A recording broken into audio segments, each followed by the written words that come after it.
ದ್ವೇಷ ಭಾಷಣದ ಮಸೂದೆ ಮಂಡನೆ ವಿಚಾರಕ್ಕೆ ಗೃಹ ಸಚಿವ ಡಾಕ್ಟರ್ ಜಿ ಪರಮೇಶ್ವರ್ ಪ್ರತಿಕ್ರಿಯಿಸಿದ್ದಾರೆ. ಬೆಂಗಳೂರಿನಲ್ಲಿ ಮಾತನಾಡಿದ ಅವರು, ದ್ವೇಷ ಭಾಷಣ ಮಸೂದೆ ಬಿಜೆಪಿ ಟಾರ್ಗೆಟ್ಗಾಗಿ ಅಲ್ಲ, ದ್ವೇಷ ಭಾಷಣ ಸಂಬಂಧ ಮಸೂದೆ ಬಗ್ಗೆ ಚರ್ಚಿಸುತ್ತೇವೆ. ಬಿಲ್ ಮಂಡನೆಗೆ ಹಿಂದೆ ಅನುಮತಿ ಪಡಿತೀವಿ. ಪ್ರಸ್ತುತ ಇರುವ ಕಾಯ್ದೆಯನ್ನ ಇನ್ನಷ್ಟು ಬಲಪಡಿಸಿ ತಿದ್ದುಪಡಿ ಮಾಡ್ತೀವಿ. ಬಿಜೆಪಿಯವರನ್ನ ಟಾರ್ಗೆಟ್ ಮಾಡಲು ಬಿಲ್ ತರ್ತಾ ಇಲ್ಲ. ಅಧಿಕಾರದಲ್ಲಿ ನಾವೇ ಶಾಶ್ವತವಾಗಿ ಇರ್ತೀವ. ಯಾರೇ ಬಂದರೂ ಕಾಯ್ದೆ ಅದೇ ಇರುತ್ತೆ ಅಂತ ಹೇಳಿದರು.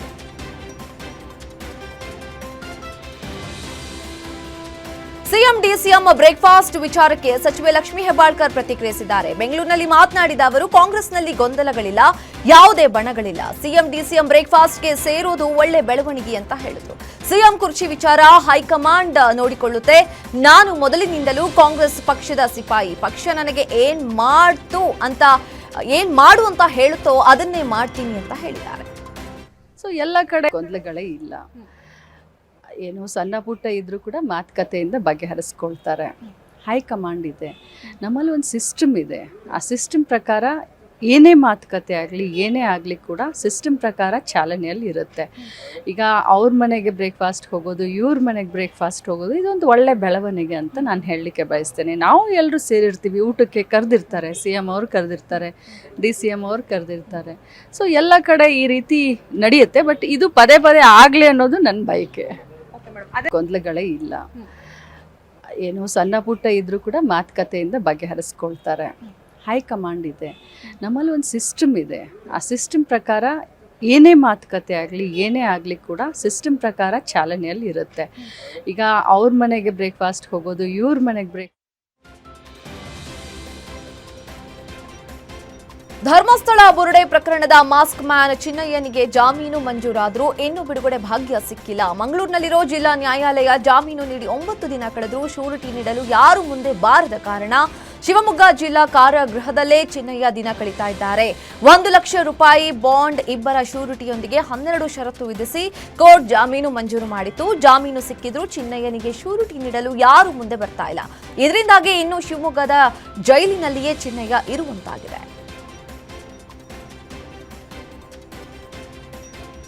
ಕೆಂಪೇಗೌಡ ಇಂಟರ್ನ್ಯಾಷನಲ್ ಏರ್ಪೋರ್ಟ್ನಲ್ಲಿ ಸಿಬ್ಬಂದಿ ಕೊರತೆ, ತಾಂತ್ರಿಕ ದೋಷ, ಹವಾಮಾನ ವೈಪರೀತ್ಯ ಸಮಸ್ಯೆ ಹಿನ್ನೆಲೆಯಲ್ಲಿ ಇಂಡಿಗೋ ಏರ್ಲೈನ್ಸ್ ವಿಮಾನ ಸಂಚಾರದಲ್ಲಿ ಭಾರೀ ವ್ಯತ್ಯಯ ಉಂಟಾಗಿದೆ. ಒಟ್ಟು 142 ಇಂಡಿಗೋ ವಿಮಾನಗಳ ಸಂಚಾರದಲ್ಲಿ ಅಡಚಣೆ ಉಂಟಾಗಿದ್ದು, ಆ ಪೈಕಿ ಕೆಲವು ವಿಳಂಬವಾಗಿದ್ದರೆ ಇನ್ನು ಕೆಲವು ವಿಮಾನಗಳು ರದ್ದಾಗಿವೆ. ದಿಢೀರ್ ವಿಮಾನ ರದ್ದಾದ ಹಿನ್ನೆಲೆ ಪ್ರಯಾಣಿಕರು ತೀವ್ರ ಪರದಾಡಿದ್ರು. ಇಂಡಿಗೋ ಎಡವಟ್ಟಿನಿಂದಾಗಿ ಮಗನ ಮದುವೆಗೆ ಸಜ್ಜಾಗಿದ್ದ ತಂದೆ ಸಂಕಷ್ಟಕ್ಕೆ ಈಡಾಗಿದ್ದಾರೆ.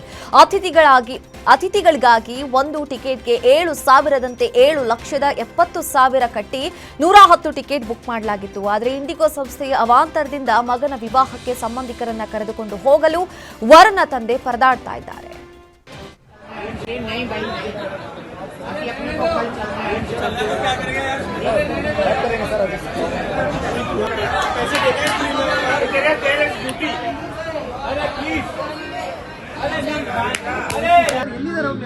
ನಮ್ಮ ಮಗನದು ಮದುವೆ 6ನೇ ತಾರೀಕು ಭುವನೇಶ್ವರ್ನಲ್ಲಿ ಇದೆ. ನಾನು ನಿಯರಿಂಗ್ 150 ಟಿಕೆಟ್ಸ್ ಬುಕ್ ಮಾಡಿದ್ದೀನಿ, 150 ಟಿಕೆಟ್ಸ್ ಬುಕ್ ಮಾಡಿದ್ದೀನಿ, 110 ಟಿಕೆಟು ಬೆಂಗಳೂರಿಂದ ಮಾಡಿದ್ದೀನಿ, 32 ಟಿಕೆಟು ಚೆನ್ನೈಯಿಂದ ಮಾಡಿದ್ದೀನಿ, ಸ್ವಲ್ಪ 6 ಟಿಕೆಟು ಮುಂಬೈನಲ್ಲಿ ಮಾಡಿದ್ದೀನಿ, ಒಂದು 4 ಟಿಕೆಟ್ ಹೈದರಾಬಾದ್ನಲ್ಲಿ ಮಾಡಿದ್ದೀನಿ. ಆಲ್ ಇಂಡಿಗೋ ಫ್ಲೈಟ್ನಲ್ಲಿ ನಾನು ಮಾಡಿರೋದು. ಟಿಕೆಟ್ ಎಲ್ಲ ಬುಕ್ ಮಾಡಿಬಿಟ್ಟು ಒಂದು ಲೋಕಲ್ ಟ್ರಾವೆಲ್ ಏಜೆಂಟ್ ಹತ್ರ ಮಾಡಿಸಿದೆ ನಾನು.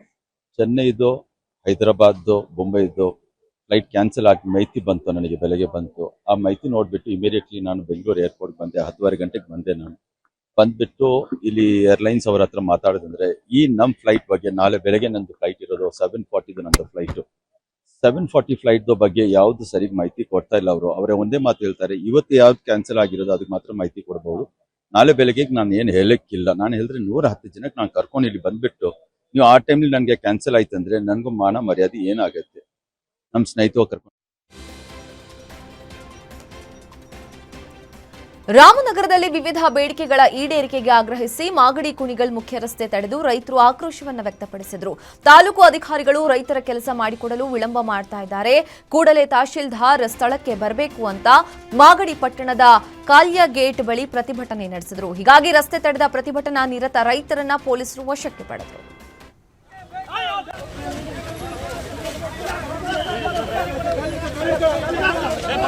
ಅಣ್ಣ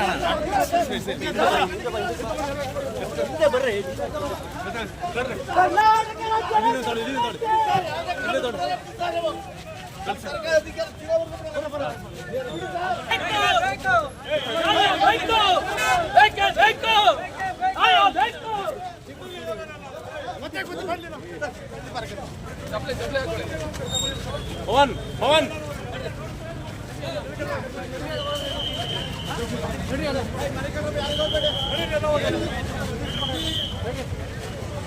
ಅವ್ರು ನಮ್ಮ ಸರ್ ಹೇಳಿದ್ದಾರೆ ಏನಂತ ಹೇಳಿದ್ದಾರೆ, ನೀವು ರೋಡಲ್ಲಿ ಕುಂತ್ಕೋಬೇಡಿ. ರೈತರ ವಿವಿಧ ಬೇಡಿಕೆಗಳ ಈಡೇರಿಕೆಗೆ ಸರ್ಕಾರದ ವಿರುದ್ಧ ವಿಜಯಪುರ ಜಿಲ್ಲಾ ಬಿಜೆಪಿ ರೈತ ಮೋರ್ಚಾ ನೇತೃತ್ವದಲ್ಲಿ ಟ್ರ್ಯಾಕ್ಟರ್ ರ್ಯಾಲಿ ನಡೆಸಲಾಯಿತು. ವಿಜಯಪುರ ಹೊರಭಾಗದ ಟೋಲ್ ಪ್ಲಾಜಾದಿಂದ ಅಂಬೇಡ್ಕರ್ ವೃತ್ತದವರೆಗೂ ನಡೆದ ಟ್ರ್ಯಾಕ್ಟರ್ ರ್ಯಾಲಿಯಲ್ಲಿ ಗಂಗಾವತಿ ಶಾಸಕ ಗಾಲಿ ಜನಾರ್ದನ್ ರೆಡ್ಡಿ, ರಾಜ್ಯಸಭಾ ಸದಸ್ಯ ಈರಣ್ಣ ಕಡಾಡಿ, ಸಂಸದ ರಮೇಶ್ ಜಿಗಜಿಣಗಿ, ರೈತ ಮೋರ್ಚಾ ಅಧ್ಯಕ್ಷ ಎಎಸ್ ಪಾಟೀಲ್ ನಡಹಳ್ಳಿ ಹಲವು ಪ್ರಮುಖರು ಭಾಗಿಯಾಗಿದ್ದರು.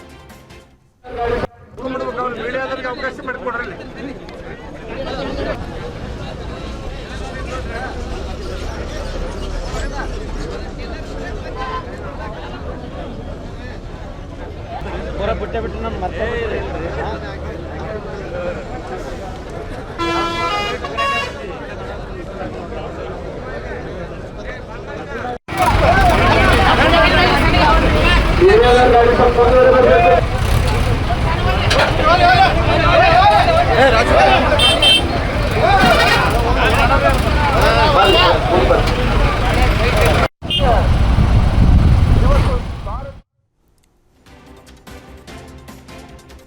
ಬೆಂಗಳೂರಿನ ದಾಸನಪುರ ಬಳಿಯ ರಿಹಾಬ್ ಸೆಂಟರ್ನಲ್ಲಿ ಮತ್ತೋರ್ವ ವ್ಯಕ್ತಿ ಅನುಮಾನಾಸ್ಪದವಾಗಿ ಸಾವನ್ನಪ್ಪಿದ್ದಾರೆ.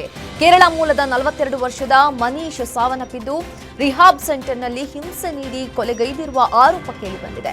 ರಿಹಾಬ್ ಸೆಂಟರ್ನಲ್ಲಿ ಮನೀಶ್ಗೆ ಚಿತ್ರಹಿಂಸೆ ನೀಡ್ತಾ ಇರೋ ದೃಶ್ಯ ಸಿಸಿಟಿವಿಯಲ್ಲಿ ಸೆರೆಯಾಗಿದೆ. ಒಂದು ವಾರದ ಹಿಂದೆ ಇದೇ ಸೆಂಟರ್ನಲ್ಲಿ ಓರ್ವ ಯುವಕ ಮೃತಪಟ್ಟಿದ್ದ. ಈ ಪ್ರಕರಣದ ತನಿಖೆಯನ್ನ ಸಿಐಡಿಗೆ ವರ್ಗಾವಣೆ ಮಾಡಲಾಗಿತ್ತು. ಇದೀಗ ಮತ್ತೋರ್ವ ವ್ಯಕ್ತಿ ಸಾವನ್ನಪ್ಪಿದ್ದು, ಮಾದನಾಯಕನಹಳ್ಳಿ ಪೊಲೀಸ್ ಠಾಣೆಯಲ್ಲಿ ದೂರು ದಾಖಲಾಗಿದೆ. ತಂದೆಯೇ ಮಗಳ ಮೇಲೆ ಅತ್ಯಾಚಾರವೆಸಗಿರೋ ಪೈಶಾಚಿಕ ಕೃತ್ಯ ಚಿತ್ರದುರ್ಗದಲ್ಲಿ ನಡೆದಿದೆ. ಬರ್ತ್ಡೇ ನೆಪವೊಡ್ಡಿ ಮಗಳನ್ನ ತೋಟಕ್ಕೆ ಕರೆದೊಯ್ದಿದ್ದ ಕಟುಕ ತಂದೆ ಮಗಳ ಮೇಲೆ ಮೃಗಿಯ ವರ್ತನೆ ತೋರಿದ್ದಾನೆ. ಕೃತ್ಯದ ಬಳಿಕ ಬಾಲಕಿ ನೇರವಾಗಿ ಮನೆಗೆ ಬಂದು ತನ್ನ ತಾಯಿ ಬಳಿ ಹೇಳ್ಕೊಂಡಿದ್ದಾಳೆ. ಆದರೆ ಗಂಡನ ಕೃತ್ಯವನ್ನ ತಾಯಿ ಮುಚ್ಚಿಟ್ಟು ನಾಟಕವಾಡಿದ್ದಾಳೆ. ಮರುದಿನ ಶಾಲೆಗೆ ಬಂದಿದ್ದ ವಿದ್ಯಾರ್ಥಿನಿ ತನ್ನ ಸ್ನೇಹಿತರ ಬಳಿ ಹೇಳ್ಕೊಂಡಿದ್ದಾಳೆ. ನಂತರ ಈ ವಿಷಯ ಶಿಕ್ಷಕರು ಗ್ರಾಮಸ್ಥರಿಗೂ ಗೊತ್ತಾಗಿದ್ದು, ಚಿತ್ರದುರ್ಗ ಎಸ್ಪಿ ಕಚೇರಿಗೆ ಬಂದು ಕ್ರೂರಿ ತಂದೆಯನ್ನ ಬಂಧಿಸುವಂತೆ ಆಗ್ರಹಿಸಿದರು. ಆದಮೇಲೆ ಮಗಳಿಗೆ ಅತ್ಯಾಚಾರ ಮಾಡಿದ್ದಾನೆ. ಕರ್ಕೊಂಡೋಗಿ ಜೋಳದೊಲ್ದಾಗಿ ಕರ್ಕೊಂಡೋಗಿ ಅತ್ಯಾಚಾರ ಮಾಡ್ಕೊಂಡು ಕರ್ಕೊಂಡು ಬಂದಿದ್ದಾನೆ. ಮಗಳು ಬಂದು ತನ್ನ ತಾಯಿ ಹತ್ರ ಹೇಳ್ಕೊಂಡಾಳೆ, ತಾಯಿ ನೋಡೋಣ ತಡೀರಿ ಇನ್ನೊಂದು ಸ್ವಲ್ಪ ದಿನ, ಅವನು ನೆಕ್ಸ್ಟ್ ಇನ್ನೊಂದು ಸರಿ ಇನ್ನು ಅದೇ ಥರ ಮಾಡಿದರೆ ಮಾತಾಡೋಣ, ಕಂಪ್ಲೇಂಟ್ ಕೊಡೋಣ ಅಂತ ಹೇಳಿ ಸುಮ್ಮನೆ ಆಗಿದ್ದಾಳೆ. ಮತ್ತು ಮಲ್ಕೊಂಡಿರುವಾಗಲೂ ಎರಡನೇ ಮಗಳಿಗೇನೋ ಏಂತಿ ಮಗಳಿಗೆ ಮಕ್ಕಂಡಿದ್ರು ಪಕ್ಕಕ್ಕೆ ಹೋಗಿ ಮಗಳಿಗೆ ಬಟ್ಟೆ ಎಲ್ಲ ಬಿಚ್ಚಿ ಇದು ಮಾಡಿದ್ನಂತೆ. ಅದು ಗೊತ್ತಿದ್ರೂ ತನ್ನ ಏಂತಿ ಸುಮ್ಮನೆ ಇದ್ದಾಳೆ. ಅವಳೆಂಥ ತಾಯಿ, ಇವನೆಂಥ ತಂದೆ, ಇಂಥ ತಂದೆ ಇರಬಾರ್ದು. ಅವನಿಗೆ ಕಠಿಣ ಶಿಕ್ಷೆ ಆಗಬೇಕು ಅಂತ ನಾವೆಲ್ಲ ಗ್ರಾಮಸ್ಥರು ಬಂದಿದ್ದೀವಿ. ಅವನಿಗೆ ಕಠಿಣ ಶಿಕ್ಷೆ ಆಗಬೇಕು. ಜಿಲ್ಲಾ ಕಚೇರಿಗೂ ಹೋಗಿ ಬಂದಿದ್ದೀವಿ, ಇಲ್ಲಿಗೂ ಬಂದಿದ್ದೀವಿ. ಚಿಕ್ಕಬಳ್ಳಾಪುರ ಜಿಲ್ಲೆಯ ಚಿಂತಾಮಣಿ ತಾಲೂಕಿನ ಆದೇಪಲ್ಲಿ ಸರ್ಕಾರಿ ಶಾಲೆಯಲ್ಲಿ ಅವ್ಯವಸ್ಥೆ ತಾಂಡವವಾಡ್ತಾ ಇದೆ. ಸರ್ಕಾರಿ ಶಾಲೆಯ ಗೋಡೆಗಳು ಬಿರುಕು ಬಿಟ್ಟಿದ್ದು, ಮೇಲ್ಛಾವಣಿ ನೀರಿನಿಂದ ಒದ್ದೆಯಾಗಿದೆ. ಹೀಗಾಗಿ ಇಲ್ಲಿನ ಮಕ್ಕಳು ಭಯದಲ್ಲೇ ಪಾಠ ಕೇಳುವ ಸ್ಥಿತಿ ನಿರ್ಮಾಣವಾಗಿದೆ. ಇಂತಹ ದುಸ್ಥಿತಿ ನಿರ್ಮಾಣವಾಗಿ ವರ್ಷಗಳೇ ಕಳೆದರೂ ಬಿಇಒ ಆಗಲಿ ಡಿಡಿಪಿಐ ಆಗಲಿ ಪರಿಹಾರದ ವ್ಯವಸ್ಥೆ ಮಾಡಿಲ್ಲ.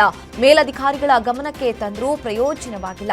ಹೀಗಾಗಿ ಆದಷ್ಟು ಬೇಗ ಶಾಲೆ ದುರಸ್ತಿ ಮಾಡಿಸಿ ಕೊಡಿ ಅಂತ ಮಕ್ಕಳು ತಮ್ಮ ಅಳಲು ತೋಡಿಕೊಂಡಿದ್ದಾರೆ. ಸರ್ಕಾರಿ ಆಸ್ಪತ್ರೆಗಳ ಅವ್ಯವಸ್ಥೆ ಸರಿಪಡಿಸಿ ಅಂತ ಕೆಆರ್ಎಸ್ ಸಂಘಟನೆ ಕೋಲಾರ ನಗರದ ಎಸ್ಎನ್ಆರ್ ಆಸ್ಪತ್ರೆ ಎದುರು ಪ್ರತಿಭಟನೆ ನಡೆಸಿದೆ. ಸರ್ಕಾರಿ ಆಸ್ಪತ್ರೆಗಳಲ್ಲಿ ಔಷಧಿಗಳನ್ನು ಹೊರಗೆ ಬರೆದು ಕಳುಹಿಸುತ್ತಾರೆ. ಹೆರಿಗೆ ಸಂದರ್ಭದಲ್ಲಿ 10 ರಿಂದ 15 ಸಾವಿರ ಹಣ ಲಂಚ ಪಡೆದಿದ್ದಾರೆ. ಬಹುತೇಕ ಸರ್ಕಾರಿ ಆಸ್ಪತ್ರೆಗಳಲ್ಲಿ ವೈದ್ಯರ ಕೊರತೆ ಕಾಡ್ತಾ ಇದೆ. ವಿಐಪಿಗಳಿಗೆ ಬೇರೆ ಸೌಲಭ್ಯ ನೀಡಿ ಬಡವರನ್ನ ನಿರ್ಲಕ್ಷಿಸುತ್ತಾರೆ ಅಂತ ಆಕ್ರೋಶವನ್ನ ವ್ಯಕ್ತಪಡಿಸಿದರು. ಕೋಲಾರದಲ್ಲಿ ಉಸ್ತುವಾರಿ ಸಚಿವರು ಇದರ ಬಗ್ಗೆ ನಿರ್ಲಕ್ಷ್ಯ ತೋರಿದ್ದಾರೆ ಅಂತ ಕೆಆರ್ಎಸ್ ಸಂಘಟನೆ ಗಂಭೀರವಾಗಿ ಆರೋಪಿಸಿದೆ.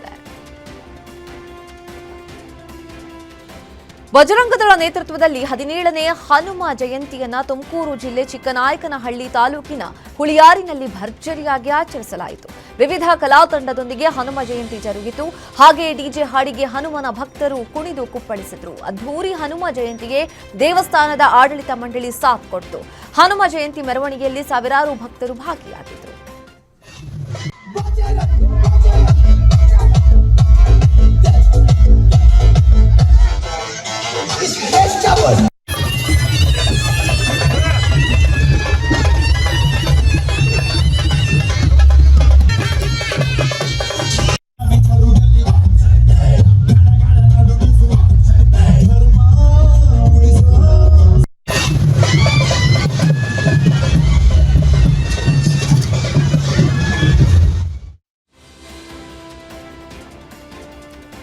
ಚಿಕ್ಕಮಗಳೂರಿನ ದತ್ತ ಜಯಂತಿಗೆ ಶಾಂತಿಯುತ ತೆರೆ ಬಿದ್ದಿದೆ. ಇಂದು ಇನಾಂ ದತ್ತಾತ್ರೇಯ ಪೀಠದಲ್ಲಿ ದತ್ತ ಜಯಂತಿ ಹಿನ್ನೆಲೆಯಲ್ಲಿ ಸಾವಿರಾರು ಮಾಲಾಧಾರಿಗಳು ಆಗಮಿಸಿದ್ರು.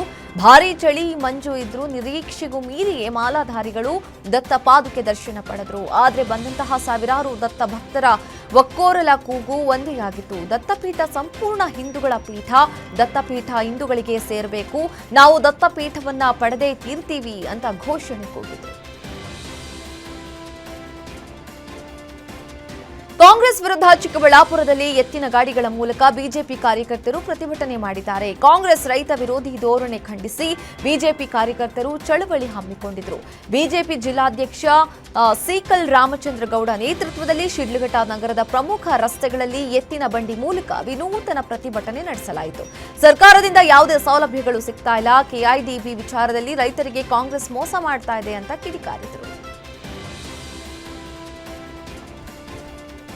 ಕರಗಾವ ಏತ ನೀರಾವರಿ ಯೋಜನೆಗೆ ಆಗ್ರಹಿಸಿ ಬೆಳಗಾವಿ ಜಿಲ್ಲೆಯ ಚಿಕ್ಕೋಡಿ ಪಟ್ಟಣದ ಬಸವೇಶ್ವರ ವೃತ್ತದಲ್ಲಿ ನೂರಾರು ರೈತರು ಪ್ರತಿಭಟನೆ ನಡೆಸಿದರು. 14 ಗ್ರಾಮಗಳಿಗೆ ನೀರಾವರಿ ಕಲ್ಪಿಸುವ ಯೋಜನೆ ಇದಾಗಿದ್ದು ಪ್ರತಿಭಟನೆಗೆ ಕೆರೆ ಕೊಟ್ಟ ಬೆನ್ನಲ್ಲೇ ಇಲ್ಲಿನ ಜನಪ್ರತಿನಿಧಿಗಳು ಭೂಮಿ ಪೂಜೆಗೆ ಮುಂದಾದರು.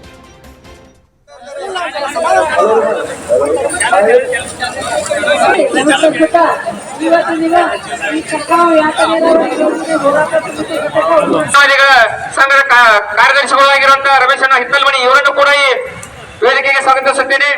ಬೆಳಕೂರು ಗ್ರಾಮದ ಹಿರಿಯರಾಗಿರುವಂತಹ ಬಸವರಾಜ್ ಪಶ್ಚಾಪುರ ಇವರನ್ನು ಕೂಡ ಈ ಕಾರ್ಯಕ್ರಮಕ್ಕೆ ಸ್ವಾಗತಿಸುತ್ತೇನೆ.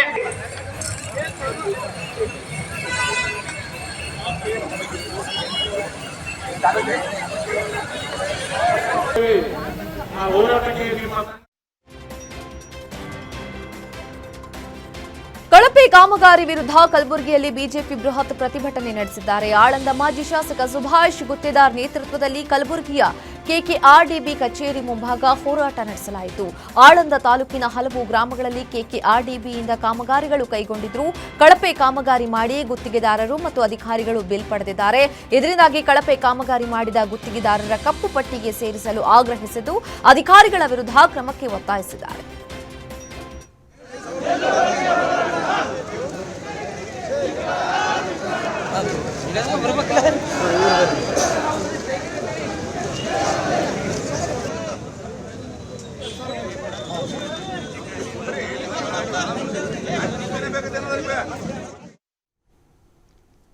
ಬಸ್ಗಳು ಬಸ್ ನಿಲ್ದಾಣದಲ್ಲಿ ನಿಲ್ಲದೆ ಹಾಗೆ ಹೋಗ್ತಾ ಇದ್ದು ಇದರಿಂದ ಪ್ರಯಾಣಿಕರಿಗೆ ತೊಂದರೆಯಾಗ್ತಾ ಇದೆ ಅಂತ ಟಾಟಾ ಏಸ್ ಏರಿ ಬಸ್ ನಿಲ್ದಾಣಕ್ಕೆ ಮಹಿಳೆಯರು ಆಗಮಿಸಿದ್ರು.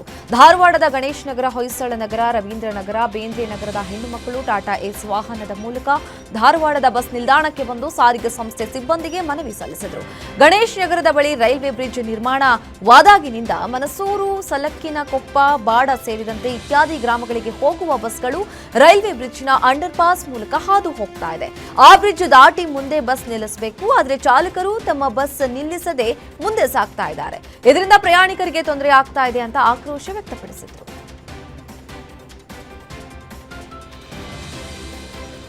ಇಮ್ಮಡಿ ಪುಲಕೇಶಿ ಪುತ್ಥಳಿ ಪ್ರತಿಷ್ಠಾಪನೆಗೆ ಒತ್ತಾಯಿಸಿ ಬಾಗಲಕೋಟೆಯಲ್ಲಿ ಕರವೇ ಪ್ರತಿಭಟನೆ ನಡೆಸಿದ್ದಾರೆ.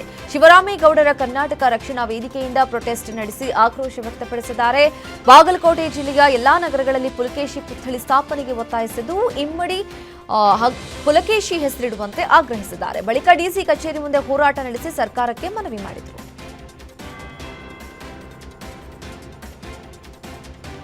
ಬಂಡೀಪುರ ನಾಗರಹೊಳೆಯಲ್ಲಿ ಸಫಾರಿ ಬಂದ್ ಮಾಡಿದ ವಿಚಾರಕ್ಕೆ ಅರಣ್ಯ ಸಚಿವ ಈಶ್ವರ್ ಖಂಡ್ರೆ ಪ್ರತಿಕ್ರಿಯಿಸಿದ್ದಾರೆ. ಚಿಕ್ಕಮಗಳೂರಿನಲ್ಲಿ ಮಾತನಾಡಿದ ಅವರು, ಸದ್ಯಕ್ಕೆ ಸಫಾರಿ ನಿಲ್ಲಿಸಿದ ಮೇಲೆ ಮಾನವ ಕಾಡು ಪ್ರಾಣಿ ಸಂಘರ್ಷ ಕಡಿಮೆಯಾಗಿರೋದು ನಿಜ. ಸಫಾರಿ ಆರಂಭಿಸಬಾರದು ಅಂತ ರೈತರ ಒತ್ತಾಯ ಇದೆ. ಇದರಿಂದ ಸಫಾರಿ ಮಾಡಬೇಕಾ ಬೇಡವಾ ಅನ್ನೋದು ಚರ್ಚಿಸಿ ಕ್ರಮ ತೆಗೆದುಕೊಳ್ತೀವಿ ಅಂತ ಹೇಳಿದರು. ಕೊಟ್ಟ ಎಲ್ಲ ಭರವಸೆಗಳನ್ನು ನಾವು ಈಡೇರಿಸಿದ್ದೇವೆ. ಈ ವರ್ಷ ಅತಿವೃಷ್ಟಿಯಾಗಿ ಸುಮಾರು 1,69,000 ಹೆಕ್ಟೇರ್ ಬೆಳೆಯಲ್ಲಿ ಬೆಳೆ ನಷ್ಟ ಆಗಿತ್ತು.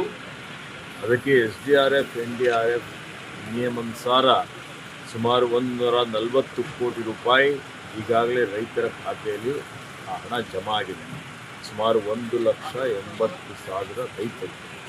ರಾಜ್ಯ ಸರ್ಕಾರದ ಹೆಚ್ಚುವರಿಯಾಗಿ 8,500 ರೂಪಾಯಿ ಪ್ರತಿ ಹೆಕ್ಟೇರಿಯನ್ನು ನಾವು ಅದಕ್ಕೆ ಸೇರಿಸಿ ಸನ್ಮಾನ್ಯ ಮುಖ್ಯಮಂತ್ರಿಗಳು ವೈಮಾನಿಕ ಸಮೀಕ್ಷೆ ಮಾಡಿ ಇವತ್ತು ಘೋಷಣೆ ಮಾಡಿದರು.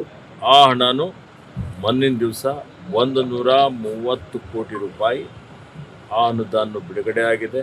ಅದು ರೈತರ ಖಾತೆಯಲ್ಲಿ ಜಮಾ ಆಗಿದೆ. ಹೀಗಾಗಿ ಸುಮಾರು 270 ಕೋಟಿಯಲ್ಲಿ ಇವತ್ತು ನಿರ್ಮಾಣ ಹಂತದ ರಾಷ್ಟ್ರೀಯ ಹೆದ್ದಾರಿ ಟೋಲ್ನಲ್ಲಿ ಬೈಕ್ ಅಪಘಾತವಾಗಿ ಸವಾರ ಸಾವನ್ನಪ್ಪಿರುವ ಘಟನೆ ಯಾದಗಿರಿ ತಾಲೂಕಿನ ಯರಗೋಳ ಬಳಿ ನಡೆದಿದೆ. ನಿರ್ಮಾಣ ಹಂತದಲ್ಲಿರುವ ಟೋಲ್ ಒಳಗೆ ವಾಹನಗಳು ಬರಬಾರದೆಂದು ಮಣ್ಣು ಹಾಕಲಾಗಿತ್ತು. ಆದರೂ ಟೋಲ್ ಒಳಗೆ ಬಂದಿದ್ದ ಬೈಕ್ ಸವಾರ ಮಣ್ಣಿನ ದಿಬ್ಬೆಯನ್ನ ಹಾರಿ ಸ್ವಲ್ಪ ಮುಂದೆ ಬಿದ್ದಿದ್ದಾರೆ. ಪರಿಣಾಮ ಬೈಕ್ ಸವಾರ ಸ್ಥಳದಲ್ಲೇ ಮೃತಪಟ್ಟಿದ್ದಾರೆ. ಘಟನೆಯ ಭಯಾನಕ ದೃಶ್ಯ ಸಿಸಿಟಿವಿಯಲ್ಲಿ ಸೆರೆಯಾಗಿದೆ. ಅಕ್ರಮ ಸಂಬಂಧ ಹೊಂದಿದ ಮಹಿಳೆಯ ಮೋಜು ಮಸ್ತಿಗಾಗಿ ಕಿಡಿಗೇಡಿಗಳು ಕಳ್ಳತನಕ್ಕೆ ಇಳಿದಿದ್ದಾರೆ. ಕಲಬುರಗಿಯ ಓಂ ನಗರದ ಗೇಟ್ ಬಳಿ ಘಟನೆ ನಡೆದಿದೆ. ನವೆಂಬರ್ 22ರಂದು ಈ ಪ್ರಕರಣ ನಡೆದಿದ್ದು, ಮನೆ ಸೆಂಟ್ರಿಂಗ್ ಕೆಲಸದ ಇದೆ ಅಂತ ಸುನಿತಾ ರಾಠೋಡ್ ಎನ್ನುವ ಮಹಿಳೆಯನ್ನ ಆಟೋದಲ್ಲಿ ಕರೆದುಕೊಂಡು ಬಂದಿದ್ದ. ಕಲ್ಲಪ್ಪ ಪೂಜಾರಿ ಮತ್ತು ಸಂತೋಷ್ ಮಹಿಳೆಯ ಬಳಿಗಿದ್ದ 3 ಗ್ರಾಂ ಚಿನ್ನ ಕಸಿದು ಪರಾರಿಯಾಗಿದ್ರು. ಸಿಸಿಟಿವಿ ದೃಶ್ಯ ಆಧರಿಸಿ ಖದೀಮರನ್ನ ಕಲಬುರಗಿ ವಿಶ್ವವಿದ್ಯಾಲಯ ಠಾಣೆಯ ಪೊಲೀಸರು ಬಂಧಿಸಿದ್ದಾರೆ. ಇನ್ನು ಬಂಧಿತರಿಂದ ಬರೋಬ್ಬರಿ 7.62 ಲಕ್ಷ ಮೌಲ್ಯದ 61 ಗ್ರಾಂ ಚಿನ್ನಾಭರಣ ಜಪ್ತಿ ಮಾಡಲಾಗಿದೆ. ಮನೆ ಬೀಗ ಮುರಿದು ಹಣ ದೋಚಿರುವ ಘಟನೆ ಯಾದಗಿರಿಯ ವಿವೇಕಾನಂದ ನಗರದಲ್ಲಿ ನಡೆದಿದೆ. ಮನೆಯಲ್ಲಿ ಯಾರು ಇಲ್ಲದ ಸಮಯದಲ್ಲಿ ನೋಡಿ ಹಣ, ಬಂಗಾರ, ಬೈಕ್ ಕಳ್ಳತನ ಮಾಡಿದ್ದಾರೆ. ರವಿ ಮುಖೇನ ಎಂಬುವವರಿಗೆ ಸೇರಿದ ಮನೆಯಲ್ಲಿ 80,000 ಹಣ, 25 ಗ್ರಾಂ ಚಿನ್ನಾಭರಣ, ಬೈಕ್ ಕಳ್ಳತನವಾಗಿದ್ದು ಯಾದಗಿರಿ ನಗರ ಪೊಲೀಸರು ಸ್ಥಳಕ್ಕೆ ಭೇಟಿ ನೀಡಿ ಪರಿಶೀಲನೆ ನಡೆಸಿದರು. ಕೋಲಾರದಲ್ಲಿ ರಾತ್ರಿ ಸಂದರ್ಭದಲ್ಲಿ ಮನೆ ಮುಂದೆ ಕಟ್ಟಿ ಹಾಕಿದ್ದ ಹಸುಗಳ ಕಳ್ಳತನ ಮಾಡ್ತಾ ಇದ್ದ ಗ್ಯಾಂಗ್ ಅನ್ನ ಪೊಲೀಸರು ಬಂಧಿಸಿದ್ದಾರೆ. ಆನೇಕಲ್ ತಾಲೂಕಿನ ಸಾದಿಕ್, ಯಾಸಿನ್, ಹೊಸಕೋಟೆಯ ಹರ್ಷೀದ್ ಬಂಧಿತ ಆರೋಪಿಗಳು. ಬಂಧಿತರಿಂದ 2.5 ಲಕ್ಷ ರೂಪಾಯಿ, 1 ಕಾರು ಹಾಗೂ 1 ಟೆಂಪೋವನ್ನು ವಶಕ್ಕೆ ಪಡೆದು ಕೆಜಿಎಫ್ನ ರಾಬರ್ಟ್ ಸನ್ ಪೇಟೆ ಪೊಲೀಸರು ತನಿಖೆ ನಡೆಸ್ತಾ ಇದ್ದಾರೆ. ಸಿನಿಮೆಯ ರೀತಿಯಲ್ಲಿ ಚಿನ್ನದಂಗಡಿ ದೋಚುವ ಯತ್ನ ತುಮಕೂರಿನ ಗುಬ್ಬಿಯಲ್ಲಿ ನಡೆದಿದೆ. ಮಹಾಲಕ್ಷ್ಮಿ ಜ್ಯುವೆಲ್ಲರಿ ಶಾಪ್ಗೆ ನುಗ್ಗಿದ ಕಳ್ಳರು ಮಾಲೀಕನ ಬೆರಳನ್ನ ಕತ್ತರಿಸಿ ಪ್ಲಾಸ್ಟರ್ನಿಂದ ಕೈ ಕಟ್ಟಿ ಕಳ್ಳತನ ಯತ್ನಿಸಿದ್ದಾರೆ. ತಕ್ಷಣ ಮಾಲೀಕ ಕಿರ್ಚ್ತಾ ಇದ್ದರಿಂದ ಕಳ್ಳರು ಪರಾರಿಯಾಗಿದ್ದಾರೆ. ಕುಟುಂಬ ಕಲಹಕ್ಕೆ ಬೇಸತ್ತು ಶಾಲಾ ಮಹಿಳಾ ಸಿಬ್ಬಂದಿ ಹೊಸಪೇಟೆಯ HLC ಕಾಲುವೆಯಲ್ಲಿ ಬಿದ್ದು ಆತ್ಮಹತ್ಯೆಗೆ ಯತ್ನಿಸಿದ್ದಾರೆ. ಮಹಿಳೆ ಹಾರಿದ್ದನ್ನ ನೋಡಿದ ವಿದ್ಯಾರ್ಥಿಗಳು ಆಕೆಯನ್ನ ರಕ್ಷಣೆ ಮಾಡಿದ್ದಾರೆ.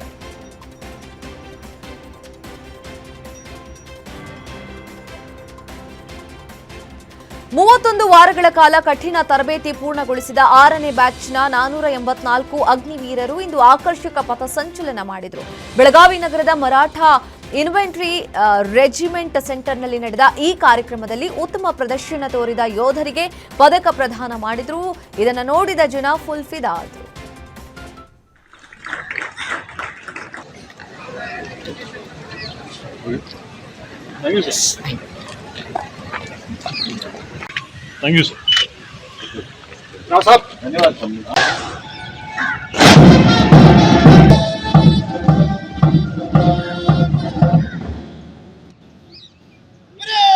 रोहित गुंजाल से नायक रंजीत पाटिल वापस लेते हुए दिखेंगे ताकि कंपनी को दिया जा सके।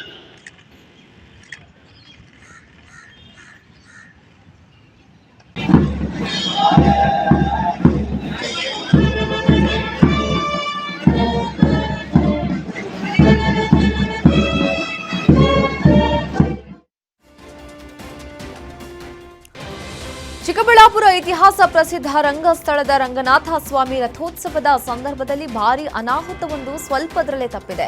ರಥ ಎಳೆಯುವ ಸಂದರ್ಭದಲ್ಲಿ ಉರುಳಿ ಬೀಳುವ ಹಂತಕ್ಕೆ ಹೋಗಿ ನಂತರ ನೇರಕ್ಕೆ ನಿಂತಿದೆ. ಅದೃಷ್ಟವಶಾತ್ ಯಾವುದೇ ಅನಾಹುತ ಸಂಭವಿಸಿಲ್ಲ. ಪ್ರತಿ ವರ್ಷ ಹೊಸ್ತಿಲ ಹುಣ್ಣಿಮೆಯೆಂದು ಇಲ್ಲಿ ರಂಗನಾಥ ಸ್ವಾಮಿ ರಥೋತ್ಸವ ನಡೆಯುತ್ತೆ.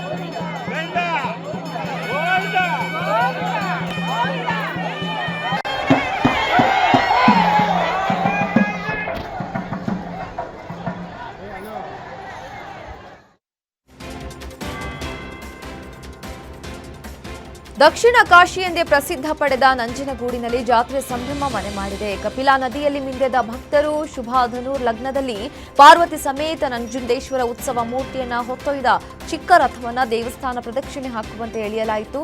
ಚಿಕ್ಕ ತೇರಿನಲ್ಲಿ ಶಿವನನ್ನ ಭಕ್ತರು ಕಣ್ತುಂಬಿಕೊಂಡರು. ದೇವಾಲಯದ ಪ್ರಧಾನ ಅರ್ಚಕ ನಾಗಚಂದ್ರ ದೀಕ್ಷಿತ್ ನೇತೃತ್ವದಲ್ಲಿ ವಿವಿಧ ಪೂಜಾ ಕಾರ್ಯಗಳು ನಡೆದವು. ದೇವಾಲಯದ ಕಾರ್ಯನಿರ್ವಾಹಕ ಅಧಿಕಾರಿ ಜಗದೀಶ್, ತಹಶೀಲ್ದಾರ್ ಶಿವಕುಮಾರ್ ಕಾಸ್ನೋರು ಭಾಗಿಯಾಗಿದ್ದರು.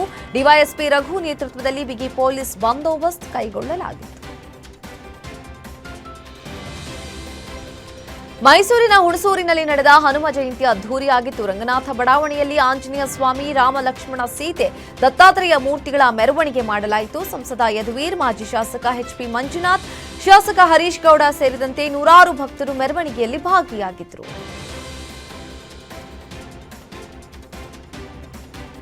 ಹಾವೇರಿಯ ಕಡೂರು ಭಾಗದಲ್ಲಿ ರಾಜಾರೋಷವಾಗಿ ಓಡಾಡ್ತಾ ಇದ್ದ ರಕ್ಕಸ ಚಿರತೆ ಕೊನೆಗೂ ಬೋನಿಗೆ ಬೆದ್ದಿದೆ. 1 ತಿಂಗಳಿನಿಂದ ತಪ್ಪಿಸಿಕೊಂಡು ಚಿರತೆ ತಿರುಗ್ತಾ ಇತ್ತು. ಕಳೆದ 1 ತಿಂಗಳ ಹಿಂದೆ ಕಣವಿಸಿದ್ದಗೇರಿ ಗ್ರಾಮದಲ್ಲಿ ಚಿರತೆ ದಾಳಿಯಿಂದ ಯುವಕ ಮೃತಪಟ್ಟಿದ್ದ. ವಿವಿಧ ಗ್ರಾಮದ ಜನ ಹಾಗೂ ರೈತರಲ್ಲಿ ಆತಂಕ ಸೃಷ್ಟಿಸಿತ್ತು. ಇಂದು ಬೋನಿಗೆ ಬಿದ್ದ ಹಿನ್ನೆಲೆಯಲ್ಲಿ ಗ್ರಾಮದ ಜನತೆ ನಿಟ್ಟುಸಿರು ಬಿಟ್ಟಿದ್ದಾರೆ. ಇನ್ನು ಈ ಭಾಗದಲ್ಲಿ ಹಲವು ಚಿರತೆ ಇವೆ. ಅವುಗಳನ್ನು ಸೆರೆ ಹಿಡಿದು ಬೇರೆಡೆ ಬಿಡಲು ಅಧಿಕಾರಿಗಳಿಗೆ ಗ್ರಾಮಸ್ಥರು ಮನವಿ ಮಾಡಿಕೊಂಡಿದ್ದಾರೆ.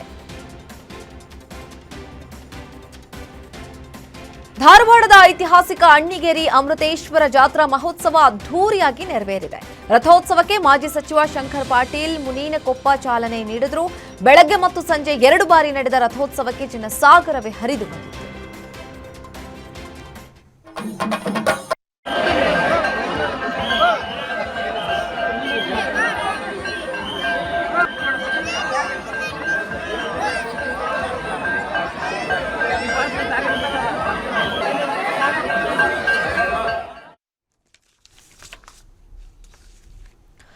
ಇದಾಗಿತ್ತು ಇವತ್ತಿನ ರಾಜ್ಯದ 30 ಜಿಲ್ಲೆಯ 30 ಸುದ್ದಿ. ನೋಡ್ತಾ ಇರಿ ಗ್ಯಾರಂಟಿ ನ್ಯೂಸ್. ಸುದ್ದಿ ಖಚಿತ, ನ್ಯಾಯ ನಿಶ್ಚಿತ.